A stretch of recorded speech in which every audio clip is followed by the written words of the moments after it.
बिस्मिल्लाहिर्रहमानिर्रहीम अस्सलाम वालेकुम रहमतुल्लाहि व बरकातुहू। प्यारे नाज़रीन, कैसे हैं आप सब लोग। उम्मीद करता हूँ कि अल्लाह पाक की रहमतों के ज़ेर साया खैर वाफ़ियत से होंगे। आज आप सब दोस्तों के साथ काबुली पुलाव की डिश बनाने लगा हूँ। बहुत मज़े की बनती है। मेरे जो पख्तून भाई हैं उनको बहुत पसंद है। वैसे तो हम पंजाबियों को भी बहुत पसंद है, लेकिन पख्तून जो है वो बहुत मज़ा ले लेके खाते हैं। तो ये पेशावर की बहुत मशहूर डिश है। यहाँ पे हमने ले लिया है 1 किलो गोश्त। गोश्त आप बग़ैर हड्डी के भी ले सकते हैं और हड्डी के साथ भी ले सकते हैं। मैंने हड्डी डलवाई है, लेकिन अलग से डलवाई है। किलो गोश्त के बड़े-बड़े पीस मैंने रखवाए हैं, छोटी बोटी नहीं रखवाई है। इसको मैं प्रेशर कुकर में गलाऊँगा। आप लोग अगर इसको हांडी में गलाना चाहें, तो आप इसको हांडी में भी गला सकते हैं, पतीले में गला सकते हैं। पतीले में 2 घंटे लगेंगे, प्रेशर कुकर में 20 से 25 मिनट लगेंगे। 2 चम्मच मैंने नमक डाला है। इसमें से इस रेसिपी में सबसे बड़ा किरदार जो है वो नमक का ही होता है। मिर्च इसमें नहीं डाली जाती है। एक मैंने इलायची जो है, बड़ी इलायची, वो डाल दी है। अब यहाँ पे 1 जग मैं पानी का डालूँगा। पानी हमारी यखनी के लिए हमें चाहिए होगा। ये जो बचेगा वो हमने यखनी के लिए निकाल लेना है। तो इसको मैं 25 मिनट लगाता हूँ प्रेशर कुकर, क्योंकि पीस बड़े हैं, छोटे नहीं हैं, लेकिन बहुत बड़े भी नहीं हैं। अक्सर आप रेस्टोरेंट में जब खाते हैं, नमक मंडी में जिन लोगों ने खाया है, तो वो बड़े-बड़े पीसेस होते हैं। दूसरी तरफ मैंने ले लिया है यहाँ पे अपने पतीले को, अपनी कढ़ाई को, और उसमें मैंने डाल लिया है आधा कप ऑयल, और इसमें मैं डाल दूँगा प्याज। प्याज मैंने बहुत ज़्यादा ब्राउन नहीं करने हैं। मैंने आपको बताया ना कि यहाँ पे हावी चीज़ जो होगी वो गोश्त की अपनी एक जो खुशबू होती है वो वाली होगी। यहाँ थोड़ी-सी मैं तरमीम करूँगा, लेकिन इसमें मैं आपको बता दूँ कि इसमें कोई मसाला भी नहीं जाता है। सिर्फ़ ज़ीरा अगर आप डालना चाहें तो बस ज़ीरा ही जाता है। मैं यहाँ पे एक और बड़ी इलायची मैंने ले ली है, काली इलायची जो है वो बड़ी इलायची यहाँ पे मैंने डाल ली है। इसकी वजह यही है कि मैं ये जो मैंने गोश्त गलाया है, इसकी स्मेल जो होती है उसको मैं अच्छी तरह से ख़त्म करना चाहता हूँ। गोश्त मैंने 25 मिनट लगाए थे, गल गया है, लेकिन इसको मैं अब रोस्ट करूँगा। रोस्ट मैंने पहले नहीं किया, अभी इस वक़्त रोस्ट किया जाता है। उसके बाद ये देख लीजिए कि प्याज मैंने ब्राउन नहीं किए, तो प्याज जो है वो हल्के से नरम हुए, तो उसके साथ ही मैंने यहाँ पे गोश्त डाल दिया है। गोश्त को मैंने अच्छी तरह से भूनना है। इसमें मैं डाल देता हूँ 1 चम्मच ज़ीरा। ज़ीरा आपने हथेली पे मसल के डालना है, बहुत प्यारी खुशबू आएगी, और इसको अब मैंने पकाना है। इसमें कोई और चीज़ नहीं डालनी है। हाँ, जब हम यखनी बनाएंगे तो यखनी में आप देख लीजिएगा, अगर नमक कम हुआ तो आप थोड़ा-सा नमक डाल सकते हैं।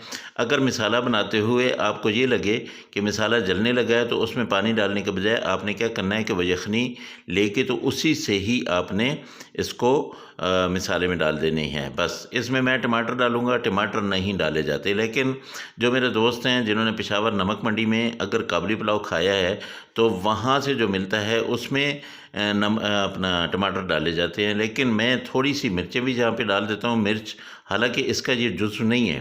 तो आप लोगों से, यानी पख्तून भाइयों से बेहद माज़रत।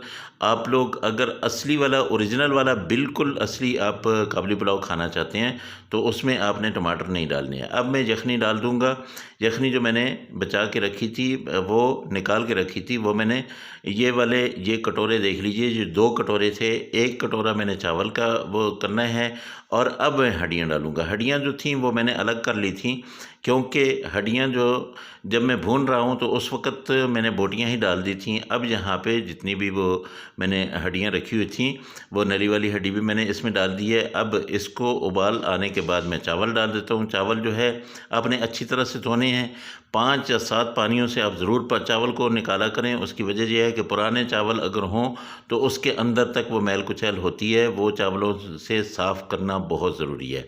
अब ये चावल मैंने इसमें डाल दिए हैं। अब मैं इंतज़ार करूँगा, ये जब पानी इसका खुश्क होने लगेगा तो फिर मैं इसको दम लगाऊँगा। दूसरी तरफ अब जो इसके मेन इंग्रेडिएंट हैं, यानी जो अहम चीज़ें हैं, वो मैं आपको बता दूँ।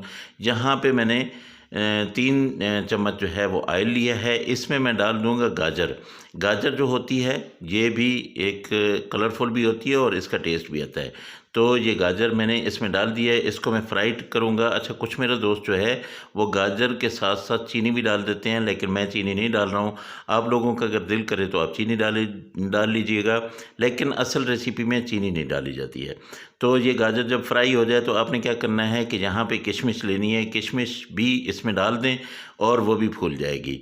ये किशमिश पहले नहीं डालिएगा, अगर आपने पहले डाल ली तो फिर ये जल जाएगी, फूलने के बाद जो है ये फटना शुरू हो जाती है। तो आप बाद में डालें, पहले आपने गाजर को फ्राई करना है, फ्राई करने के बाद आपने किशमिश डाल देनी है। बस यही मिठास जो है इसका टेस्ट बनाएगी, बहुत मज़े का ये बनने वाला है। तो अब हम देखते हैं अपने जो चावल हैं उनको कि वो कहाँ तक पहुँचे हुए हैं। तो ये बिल्कुल दम पे आ चुके हैं। अब मैं इसमें वो वाली जो डाली थी अपना गाजरें जो मैंने ली थी वो इसके अंदर डाल देता हूँ, इसको मैं दम लगाता हूँ। तो दोस्तों, मेरे चैनल पे अगर आप लोग नए हैं तो प्लीज़ मेरे चैनल को सब्सक्राइब करें, बेल आइकन को ज़रूर दबा दीजिएगा मेरी हर आने वाली वीडियो ताकि आप तक पहुँचती रहे। और जो मेरे पुराने दोस्त हैं मेरी वीडियो को लाइक और मुझे सपोर्ट करें, मुझे अच्छा सा कमेंट दें और आने वाली वीडियो जो है वो भी बताएं कि उनको कौन कौन सी वीडियो चाहिए। रमज़ान के हवाले से मैंने शुरू की हुई है, इंशाल्लाह वो भी वीडियो जो है वो आपको मैं बना के देता रहूँगा। ये देखिए, मैंने इसको टाइम लगाया था तकरीबन 25 मिनट, दम लगा दिया था। हल्के दम वाले फ्लेम पे आपने 25 मिनट इसको रखना है। उसके बाद ये देखिए, मैंने खोला, खिले खिले चावल, बहुत ज़बरदस्त किस्म का गोश्त गल चुका है और चावल जो है वो हर दाना अलग है। ये देखिए, मैंने डिश आउट कर दिया है। अल्लाह पाक की रहमतें, अल्लाह की बरकतें आप सब लोगों के घरों में बारिश की तरह बरसती रहें। मेरे दोस्तों, ये मेरे पख्तून भाइयों की बहुत अरसे से फरमाइश थी और अल्हम्दुलिल्लाह आज ये पूरी हुई है। मेरे एक दोस्त हैं, वो बार बार मुझे कह रहे थे कि काबली पुलाव नहीं बन रहा है, काबली पुलाव नहीं बन रहा है, तो आज ये बन गया है आप लोगों के लिए। आप इसको ज़रूर ट्राई कीजिएगा, मुझे फीडबैक दीजिएगा कि आप लोगों का काबली पुलाव जो है वो कैसे बना है। ये मेरा बहुत मज़े का बना है, खुशबू बहुत ज़बरदस्त आई है। आपको बार बार एक चीज़ बता रहा हूँ कि इसमें कोई मसाले नहीं डालने हैं। आपने देखा मैंने मिर्च भी नहीं डाली है, आपने देखा मैंने इसमें बड़ी इलायची और ज़ीरा थोड़ा सा वो डाला है मैंने, बस। इसके अलावा मैंने कुछ भी नहीं डाला है। बहुत मज़े का बनता है। आप जब खाएंगे आपको पता चलेगा। गोश्त इसमें ज़्यादा होता है। अगर आधा किलो आप चावल बना रहे हैं तो आपको 1 किलो गोश्त लेना होगा। अगर आप किलो चावल बना रहे हैं तो आपको 2 किलो गोश्त लेना होगा। गोश्त के बड़े पीस होंगे, छोटे पीस नहीं करवाइएगा और गोश्त को अच्छी तरह से गला लेना है। इंशाल्लाह अगली रेसिपी में फिर मुलाकात होगी। अल्लाह हाफिज़। अस्सलाम वालेकुम रहमतुल्लाहि व बरकातहू।